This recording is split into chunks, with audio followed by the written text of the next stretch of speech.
Welcome to Life Point TV. This is Pastor Del Phillips, and I'm glad that you joined us here for Life Point, your path to real life. All right, I know we thought we were closing this down in the last teaching, but we got excited there, and God was just moving. So we had to add one more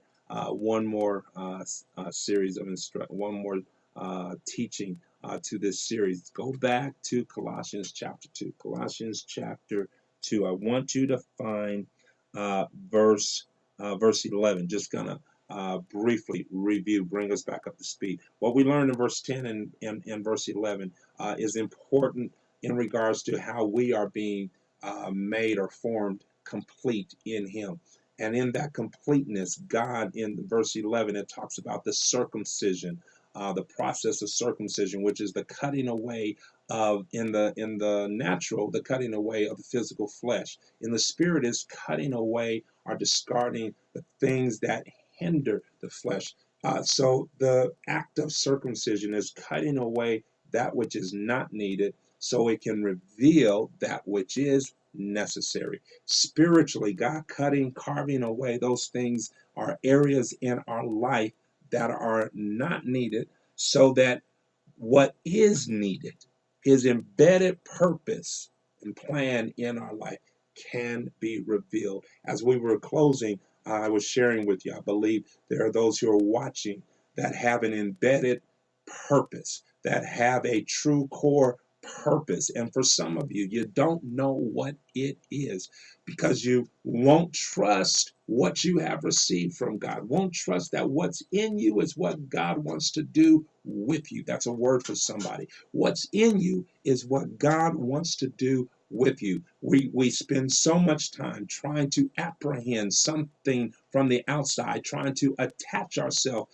to something from the outside. And God saying, hey, when are you going to wake up and trust what I've already given you? Trust what you have received. Trust the gift, the calling that I have already placed in you. Just allow me to cut away those areas that are not necessary so God can reveal to us those things that are required, those things that are necessary. Here's the final verse. Final verse.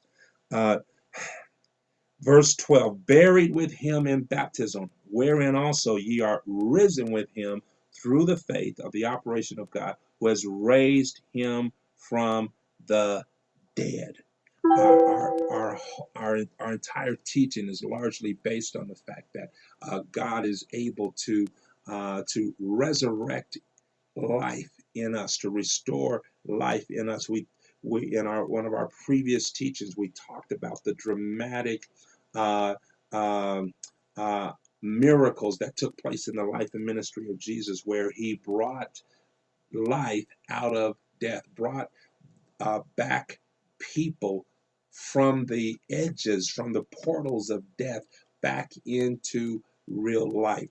We want to close this teaching with helping us to understand the grace of baptism, if you will. So in these last two verses, we've looked at two very important traditional practices that would have been carried over from the Jewish faith. The first being circumcision. We talked about that. The second one here being baptism. Baptism was another important ritual that was a demonstration of renewal. Renewal. I want you to keep that in mind. Water baptism was a ritual that portrayed renewal. So here's the simple, quick version. For in the Jewish faith in particular, and just a side note, baptism was not something that was birthed by uh, the Jews or by early believers in the church. Baptism was a practice, water baptism was a practice amongst many people types, amongst many various cultures. But there is embedded in the practice of water baptism for the Jews some important symbology. Water baptism or water washing was a practice done